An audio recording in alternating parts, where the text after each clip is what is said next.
Rip Van Winkle by Washington Irving.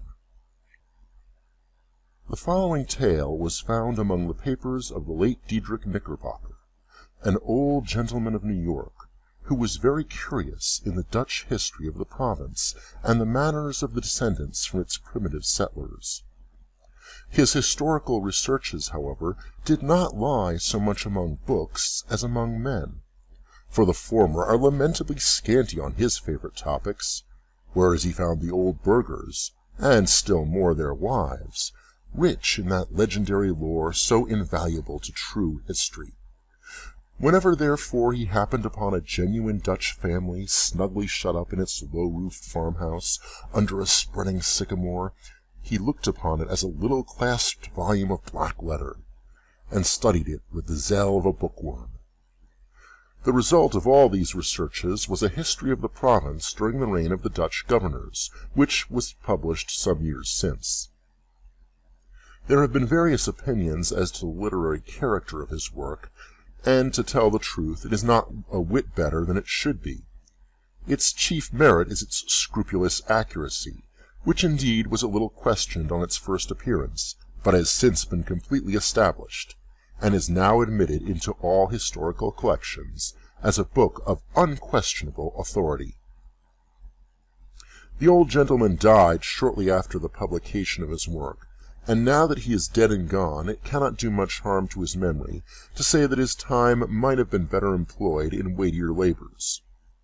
He, however, was apt to ride his hobby his own way, and though it did now and then kick up the dust a little in the eyes of his neighbors, and grieve the spirit of some friends for whom he felt the truest deference and affection, yet his errors and follies are remembered more in sorrow than in anger, and it begins to be suspected that he never intended to injure or offend. But however his memory may be appreciated by critics, it is still held dear by many folks whose good opinion is well worth having, particularly by certain biscuit bakers, who have gone so far as to imprint his likeness on their New Year cakes, and have thus given him a chance for immortality almost equal to the being stamped on a Waterloo medal or a Queen Anne's farthing. Whoever has made a voyage up the Hudson must remember the Catskill Mountains. They are a dismembered branch of the great Appalachian family, and are seen away to the west of the river, swelling up to a noble height, and lording it over the surrounding country. Every change of season, every change of weather, indeed every hour of the day produces some change in the magical hues and shapes of these mountains, and they are regarded by all the good wives far and near as perfect barometers. When the weather is fair and settled, they are clothed in blue and purple, and print their bold outlines on the clear evening sky. But sometimes, when the rest of the landscape is cloudless, they will gather a hood of gray vapors about their summits, which in the last rays of the setting sun will glow and light up like a crown of glory. At the foot of these fairy mountains the voyager may have descried the light smoke curling up from a village, whose shingle roofs gleam among the trees, just where the blue tints of the upland melt away into the fresh green of the nearer landscape. It is a little village of great antiquity, having been founded by some of the Dutch colonists in the early times of the province, just about the beginning of the government of the good Peter Stuyvesant, may he rest in peace. And there were some of the houses of the original settlers, standing within a few years, built of small yellow bricks brought from Holland, having latticed windows and gable fronts surmounted with weathercocks. In that same village, in one of these very houses, which, to tell the precise truth, was sadly time-worn and weather-beaten, there lived many years since, while the country was yet a province of Great Britain, a simple, good-natured fellow of the name of Rip Van Winkle. He was a descendant of the Van Winkles, who figured so gallantly in the chivalrous days of Peter Stuyvesant, and accompanied him to the siege of Fort Christina. He inherited, however, but little of the martial character of his ancestors. I have observed that he was a simple, good-natured man. He was, moreover, a kind neighbor, and an obedient, henpecked husband. Indeed, to the latter circumstance might be owing that meekness of spirit which gained him such universal popularity. For those men are most apt to be obsequious and conciliating abroad who are under the discipline of shrews at home. Their tempers, doubtless, are rendered pliant and malleable in the fiery furnace of domestic tribulation, and a curtain lecture is worth all the sermons in the world for teaching the virtues of patience and long-suffering. A termagant wife may therefore in some respects be considered a tolerable blessing, and if so, Rip Van Winkle was thrice blessed. Certain it is that he was a great favorite among all the good wives of the village, who, as usual with the amiable sex, took his part in all family squabbles, and never failed, whenever they talked those matters over in their evening gossipings, to lay all the blame on Dame Van Winkle. The children of the village, too, would shout with joy whenever he approached. He assisted at their sports, made their playthings, taught them to fly kites and shoot marbles, and told them long stories of ghosts, witches, and Indians. Whenever he went dodging about the village, he was surrounded by a troop of them, hanging on his skirts, clambering on his back, and playing 1,000 tricks on him with impunity, and not a dog would bark at him throughout the neighborhood.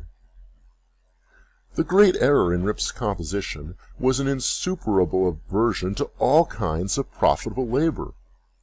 It could not be from the want of assiduity or perseverance, for he would sit on a wet rock with a rod as long and heavy as a Tartar's lance, and fish all day without a murmur, even though he should not be encouraged by a single nibble. He would carry a fowling piece on his shoulder for hours together, trudging through woods and swamps and up hill and down dale to shoot a few squirrels or wild pigeons. He would never refuse to assist a neighbor even in the roughest toil, and was a foremost man at all country frolics for husking Indian corn or building stone fences. The women of the village, too, used to employ him to run their errands, and do such little odd jobs that as their less obliging husbands would not do for them. In a word, Rip was ready to attend to anybody's business but his own. But as to doing family duty and keeping his farm in order, he found it impossible. In fact, he declared it was of no use to work on his farm. It was the most pestilent little piece of ground in the whole country. Everything about it went wrong, and would go wrong in spite of him. His fences were continually falling to pieces. His cow would either go astray or get among the cabbages. Weeds were sure to grow quicker in his fields than anywhere else. The rain always made a point of setting in just as he had some outdoor work to do, so that though his patrimonial estate had dwindled away under his management, acre by acre, until there was little more left than a mere patch of Indian corn and potatoes, yet it was the worst conditioned farm in the neighborhood. His children, too, were as ragged and wild as if they belonged to nobody. His son, Rip, an urchin begotten in his own likeness, promised to inherit the inhabitants with the old clothes of his father. He was generally seen trooping like a colt at his mother's heels, equipped in a pair of his father's cast-off galligaskins, which he had much ado to hold up with one hand, as a fine lady does her train in bad weather. Rip Van Winkle, however, was one of those happy mortals, of foolish, well-oiled dispositions, who take the world easy, eat white bread or brown, whichever he can be got with least thought or trouble, and he would rather starve on a penny than work for a pound. If left to himself, he would have whistled life away in perfect contentment. But his wife kept continually dinning in his ears about his carelessness and the ruin he was bringing on his family. Morning, noon, and night her tongue was incessantly going, and everything he said or did was sure to produce a torrent of household eloquence. Rip had but one way of replying to all lectures of the kind, and that by frequent use had grown into a habit. He shrugged his shoulders, shook his head, cast up his eyes, but said nothing. This, however, always provoked a fresh volley from his wife, so that he was fain to draw off his forces and take to the outside of the house. the only side which in truth belongs to a henpecked husband. Rip's sole domestic adherent was his dog Wolf, who was as much henpecked as his master, for Dame Van Winkle regarded them as companions in idleness, and even looked upon Wolf with an evil eye as the cause of his master's going so often astray. True it is, in all points of spirit befitting an honorable dog, he was as courageous an animal as ever scoured the woods. But what courage can withstand the ever-during and all-besetting terrors of a woman's tongue? The moment Wolf entered the house, his crest fell, his tail drooped to the ground or curled between his legs. He sneaked about with a gallows air, casting many a sidelong glance at Dame Van Winkle, and at the least flourish of a broomstick or ladle, he would fly to the door with yelping precipitation. Times grew worse and worse for Rip Van Winkle as years of matrimony rolled on. A tart temper never mellows with age, and a sharp tongue is the only edged tool that grows keener with constant use. For a long while he used to console himself when driven from home by frequenting a kind of perpetual club of the sages, philosophers, and other idle personages of the village, which held its sessions on a bench before a small inn, designated by a rubicund portrait of His Majesty George III. Here they used to sit in the shade through a long, lazy summer's day, talking listlessly over village gossip, or telling endless sleepy stories about nothing. But it would have been worth any statesman's money to have heard the profound discussions that sometimes took place, when by chance an old newspaper fell into their hands from some passing traveler. How solemnly they would listen to the contents, as drawled out by Derrick Van Bummel, the schoolmaster, a dapper, learned little man, who was not to be daunted by the most gigantic word in the dictionary, and how sagely they would deliberate upon public events some months after they had taken place. The opinions of this junta were completely controlled by Nicholas Vedder, a patriarch of the village, and landlord of the inn, at the door of which he took his seat from morning till night, just moving sufficiently to avoid the sun and keep in the shade of a large tree, so that the neighbors could tell the hour by his movements as accurately as by a sundial. It is true he was rarely heard to speak, but smoked his pipe incessantly. His adherents, however, for every great man has his adherents, perfectly understood him, and knew how to gather his opinions. When anything that was read or related displeased him, he was observed to smoke his pipe vehemently, and to send forth short, frequent, and angry puffs. When pleased, he would inhale the smoke slowly and tranquilly, and emit it in light and placid clouds, and sometimes, taking the pipe from his mouth and letting the fragrant vapor curl about his nose, would gravely nod his head in token of perfect approbation. From even this stronghold the unlucky Rip was at length routed by his termagant wife, who would suddenly break in upon the tranquillity of the assemblage, and call the members all to naught. Nor was that august personage Nicholas Vedder himself sacred from the daring tongue of this terrible virago, who charged him outright with encouraging her husband in habits of idleness. Poor Rip was at last reduced almost to despair, and his only alternative to escape from the labor of the farm and clamor of his wife was to take gun in hand and stroll away into the woods. Here he would sometimes seat himself at the foot of a tree, and share the contents of his wallet with Wolf, with whom he sympathized as a fellow sufferer in persecution. "Poor Wolf," he would say, "thy mistress leads thee a dog's life of it. But never mind, my lad. Whilst I live, thou shalt never want a friend to stand by thee." Wolf would wag his tail, look wistfully in his master's face, and if dogs can feel pity, I verily believe he reciprocated the sentiment with all his heart. In a long ramble of the kind, on a fine autumnal day, Rip had unconsciously scrambled to one of the highest parts of the Catskill Mountains. He was after his favorite sport of squirrel shooting, and the still solitudes had echoed and re-echoed with the reports of his gun. Panting and fatigued, he threw himself, late in the afternoon, on a green knoll, covered with mountain herbage that crowned the brow of a precipice. From an opening between the trees he could overlook all the lower country for many a mile of rich woodland. He saw at a distance the lordly Hudson, far, far below him, moving on its silent but majestic course with the reflection of a purple cloud or the sail of a lagging bark, here and there sleeping on its glassy bosom, and at last losing itself in the blue highlands. On the other side he looked down into a deep mountain glen, wild, lonely, and shagged, the bottom filled with fragments from the impending cliffs, and scarcely lighted by the reflected rays of the setting sun. For some time Rip lay musing on this scene. Evening was gradually advancing. The mountains began to throw their long blue shadows over the valleys. He saw that it would be dark long before he could reach the village, and he heaved a heavy sigh when he thought of encountering the terrors of Dame Van Winkle. As he was about to descend, he heard a voice from the distance hallooing, "Rip Van Winkle! Rip Van Winkle!" He looked round, but could see nothing but a crow winging its solitary flight across the mountain.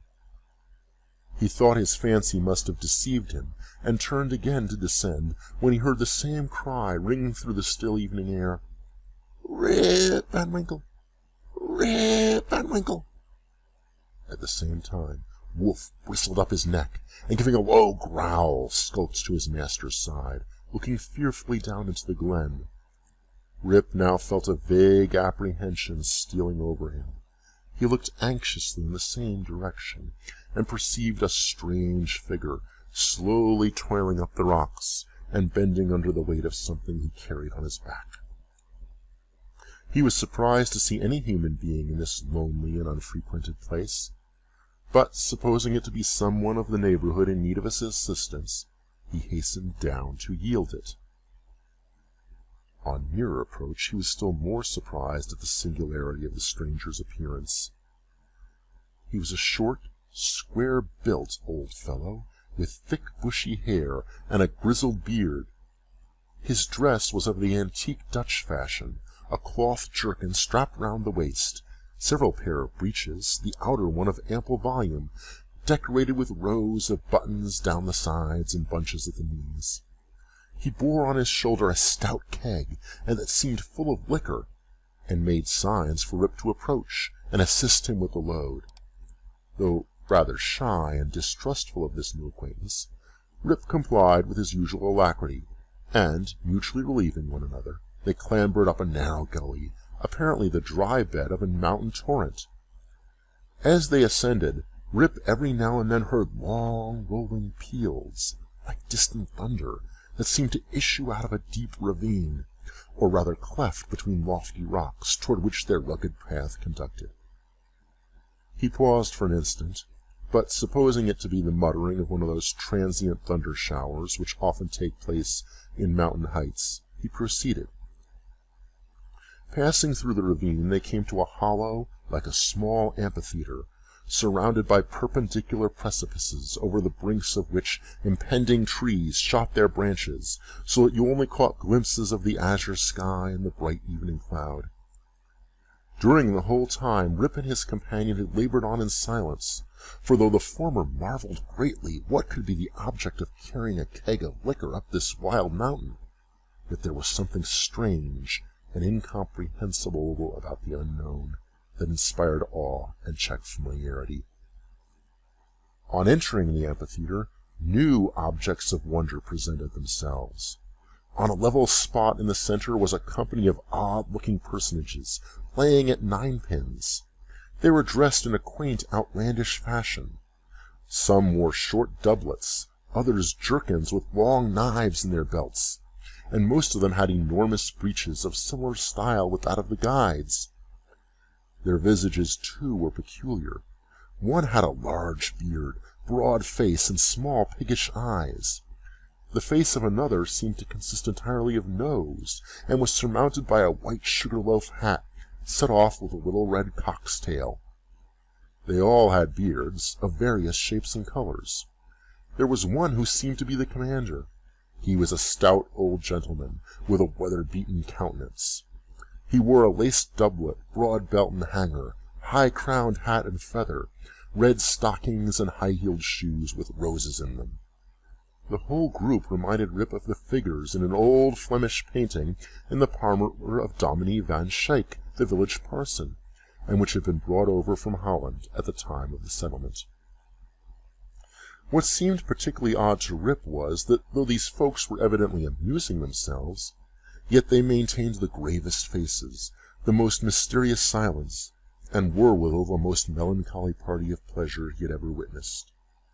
Nothing interrupted the stillness of the scene but the noise of the balls, which, whenever they were rolled, echoed along the mountains like rumbling peals of thunder. As Rip and his companion approached them, they suddenly desisted from their play, and stared at him with such fixed, statue-like gaze, and such strange, uncouth, lack-lustre countenances, that his heart turned within him, and his knees smote together. His companion now emptied the contents of the keg into large flagons, and made signs to him to wait upon the company. He obeyed with fear and trembling. They quaffed the liquor in profound silence, and then returned to their game. By degrees, Rip's awe and apprehension subsided. He even ventured, when no eye was fixed upon him, to taste the beverage, which he found had much of the flavor of excellent Hollands.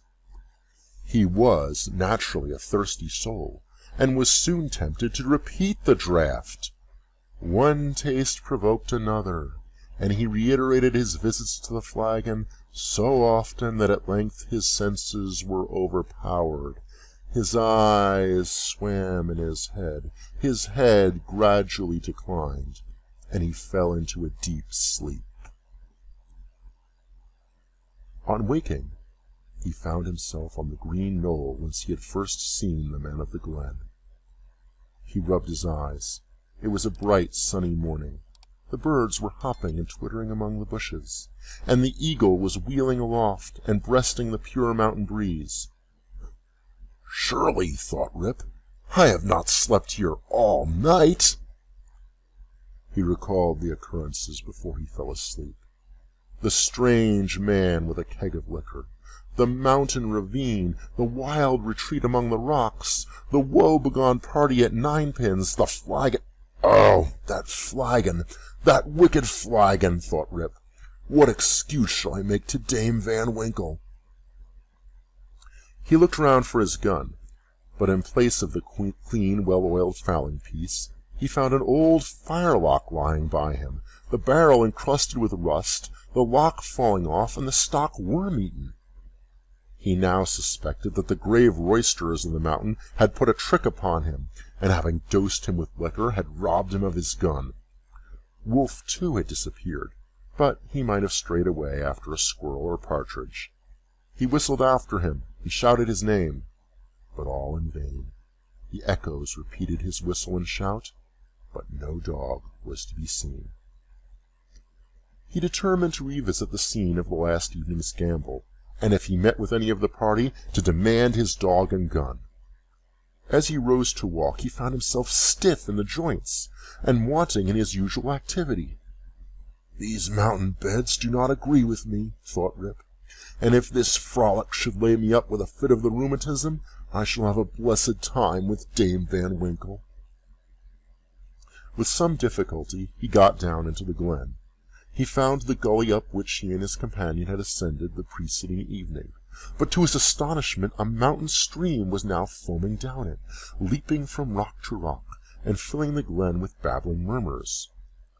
He, however, made shift to scramble up its sides, working his toilsome way through thickets of birch, sassafras, and witch hazel, and sometimes tripped up or entangled by the wild grapevines that twisted their coils or tendrils from tree to tree, and spread a kind of network in his path. At length he reached to where the ravine had opened through the cliffs to the amphitheatre, but no traces of such opening remained. The rocks presented a high, impenetrable wall, over which the torrent came tumbling in a sheet of feathery foam, and fell into a broad, deep basin, black from the shadows of the surrounding forest. Here, then, poor Rip was brought to a stand. He again called and whistled after his dog. He was only answered by the cawing of a flock of idle crows, sporting high in air about a dry tree that overhung a sunny precipice, and who, secure in their elevation, seemed to look down and scoff at the poor man's perplexities.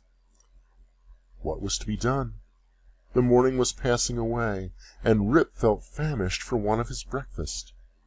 He grieved to give up his dog and gun. He dreaded to meet his wife, but it would not do to starve among the mountains. He shook his head, shouldered the rusty firelock, and with a heart full of trouble and anxiety, turned his steps homeward. As he approached the village, he met a number of people, but none whom he knew, which somewhat surprised him, for he had thought himself acquainted with everyone in the country round. Their dress, too, was of different fashion from that to which he was accustomed. They all stared at him with equal marks of surprise, and whenever they cast their eyes upon him, invariably stroked their chins. The constant recurrence of this gesture induced Rip involuntarily to do the same, when to his astonishment he found his beard had grown a foot long. He had now entered the skirts of the village. A troop of strange children ran at his heels, hooting after him and pointing at his gray beard. The dogs, too, not one of which he recognized for an old acquaintance, barked at him as he passed. The very village was altered. It was larger and more populous. There were rows of houses which he had never seen before, and those which had been his familiar haunts had disappeared. Strange names were over the doors, strange faces at the windows. Everything was strange. His mind now misgave him. He began to doubt whether both he and the world around him were not bewitched. Surely this was his native village, which he had left but the day before. There stood the Catskill Mountains. There ran the Silver Hudson at a distance. There was every hill and dale precisely as it has always been. Rip was sorely perplexed. "That flagon last night," thought he, "has addled my poor head sadly." It was with some difficulty that he found his way to his own house, which he approached with silent awe, expecting every moment to hear the shrill voice of Dame Van Winkle. He found the house gone to decay, the roof fallen in, the windows shattered, and the doors off the hinges. A half-starved dog that looked like Roof was skulking about it. Rip called him by name, but the cur snarled, showed his teeth, and passed on. This was an unkind cut indeed. "My very dog," sighed poor Rip, "has forgotten me." He entered the house, which, to tell the truth, Dame Van Winkle had always kept in neat order. It was empty, forlorn, and apparently abandoned. This desolateness overcame all his connubial fears. He called loudly for his wife and children. The lonely chambers rang for a moment with his voice, and then all again was silence. He now hurried forth and hastened to his old resort, the village inn, but it too was gone. A large rickety wooden building stood in its place, with great gaping windows, some of them broken and mended with old hats and petticoats, and over the door was painted, "The Union Hotel, by Jonathan Doolittle." Instead of the great tree that used to shelter the quiet little Dutch inn of yore, there now was reared a tall, naked pole, with something on the top that looked like a red nightcap, and from it was fluttering a flag, on which was a singular assemblage of stars and stripes. All this was strange and incomprehensible. He recognized on the sign, however, the ruby face of King George, under which he had smoked so many a peaceful pipe. But even this was singularly metamorphosed. The red coat was changed for one of blue and buff. A sword was held in the hand instead of a scepter. The head was decorated with a cocked hat, and underneath was painted in large characters, "General George Washington." There was, as usual, a crowd of folk about the door, but none that Rip recollected.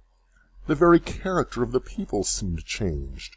There was a busy, bustling, disputatious tone about it, instead of the accustomed phlegm and drowsy tranquillity.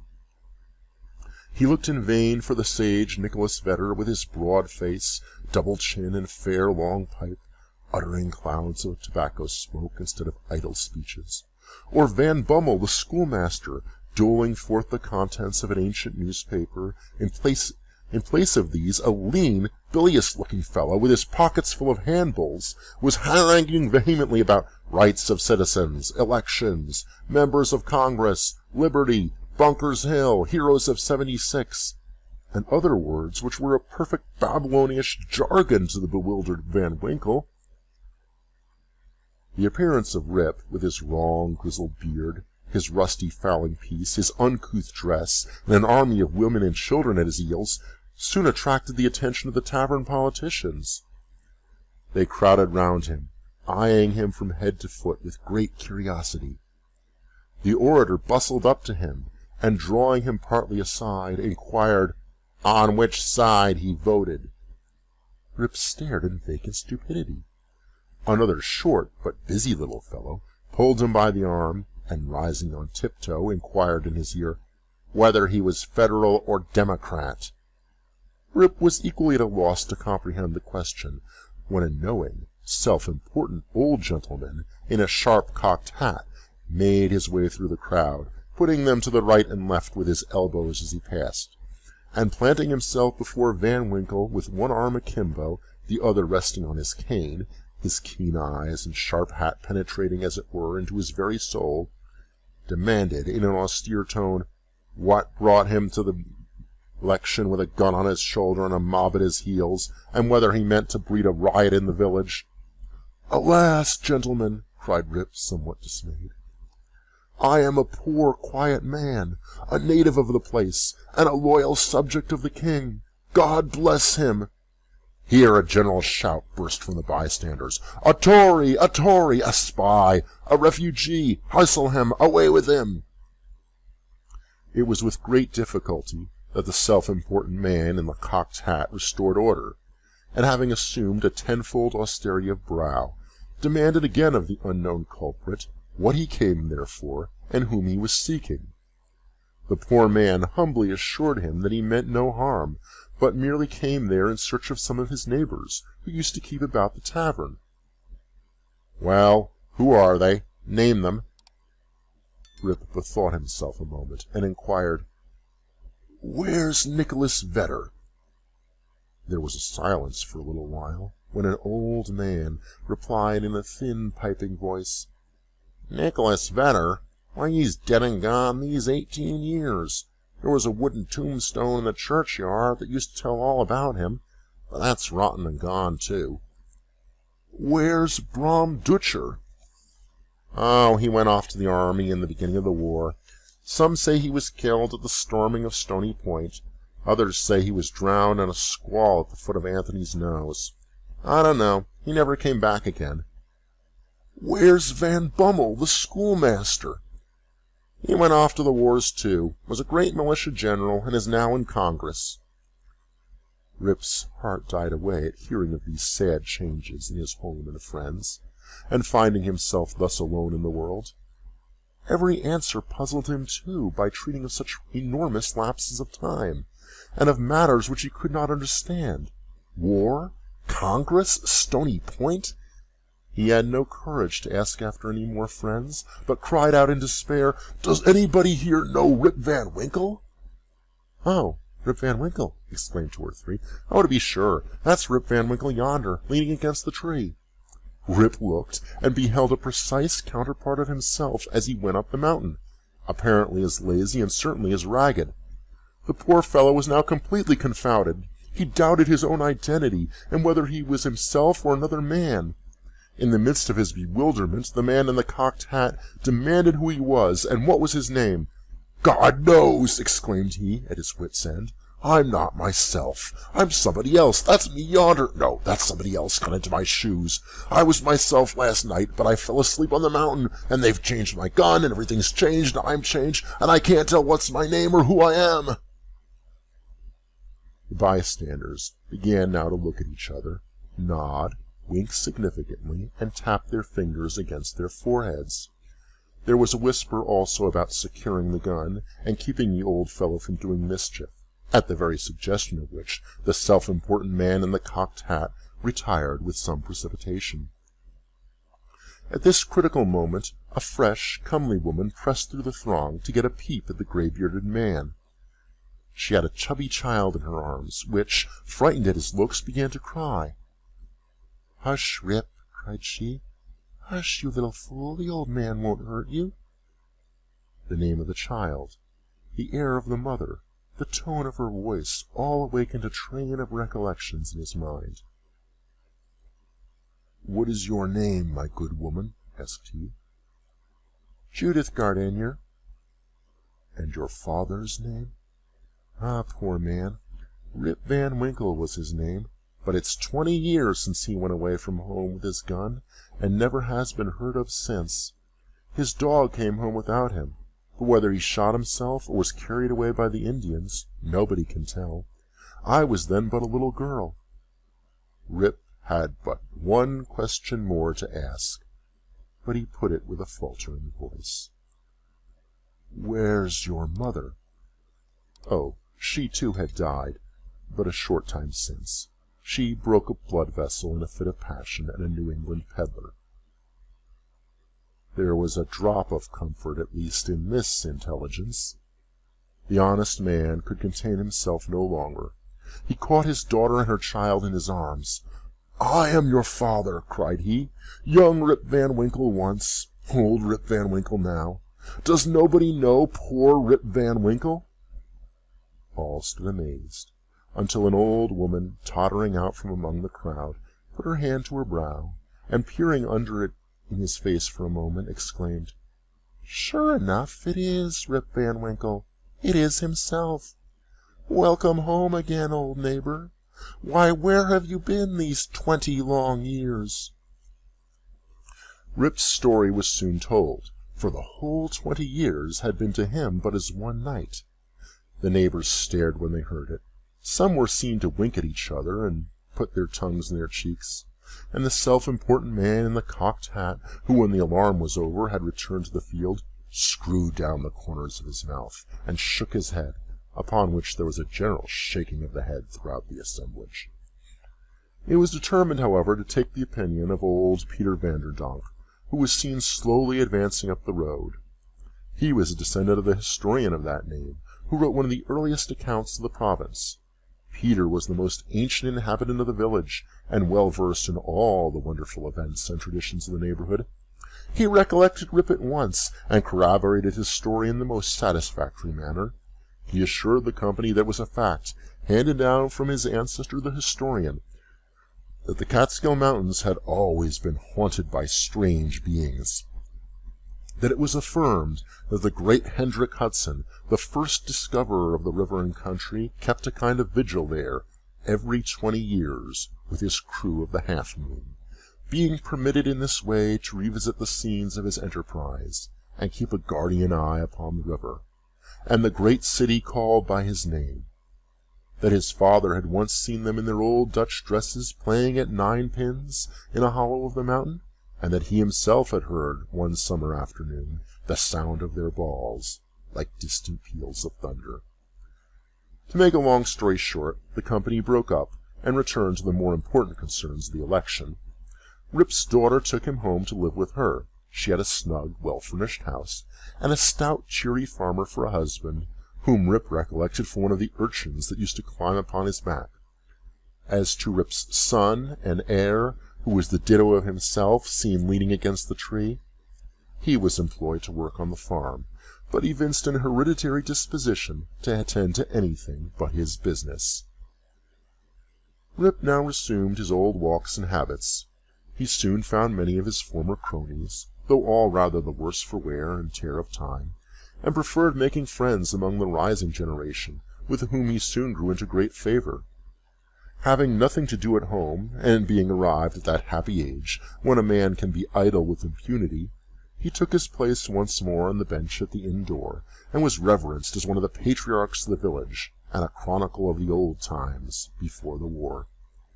It was some time before he could get into the regular track of gossip, or could be made to comprehend the strange events that had taken place during his torpor, how that there had been a revolutionary war, that the country had thrown off the yoke of old England, and that instead of being a subject of His Majesty George III, he was now a free citizen of the United States. Rip, in fact, was no politician. The changes of states and empires made but little impression on him. But there was one species of despotism under which he had long groaned, and that was petticoat government. Happily, that was at an end. He had got his neck out of the yoke of matrimony, and could go in and out whenever he pleased, without dreading the tyranny of Dame Van Winkle. Whenever her name was mentioned, however, he shook his head, shrugged his shoulders, and cast up his eyes, which might pass either for an expression of resignation to his fate, or joy at his deliverance. He used to tell his story to every stranger that arrived at Mr. Doolittle's hotel. He was observed at first to vary on some points every time he told it, which was doubtless owing to his having so recently awaked. It at last settled down to precisely the tale I have related, and not a man, woman, or child in the neighborhood but knew it by heart. Some always pretended to doubt the reality of it, and insisted that Rip had been out of his head, and that this was one point on which he always remained flighty. The old Dutch inhabitants, however, almost universally gave it full credit. Even to this day they never hear a thunderstorm a summer afternoon about the Catskill, but they say Hendrik Hudson and his crew are at their game of ninepins. And it is a common wish of all henpecked husbands in the neighborhood, when life hangs heavy on their hands, that they might have a quieting draught out of Rip Van Winkle's flagon. The foregoing tale, one would suspect, had been suggested to Mr. Knickerbocker by a little German superstition about the Emperor Frederick der Rothbart and the Kyffhauser Mountain. The subjoined note, however, which he had appended to the tale, shows that it is an absolute fact, narrated with his usual fidelity. The story of Rip Van Winkle may seem incredible to many, but nevertheless I give it my full belief, for I know the vicinity of our old Dutch settlements to have been very subject to marvelous events and appearances. Indeed, I have heard many stranger stories than this in the villages along the Hudson, all of which were too well authenticated to admit of a doubt. I have even talked with Rip Van Winkle myself, who, when last I saw him, was a venerable old man, and so perfectly rational and consistent on every other point, that I think no conscientious person could refuse to take this into the bargain.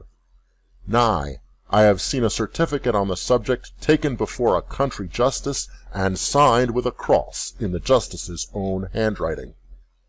The story, therefore, is beyond the possibility of a doubt.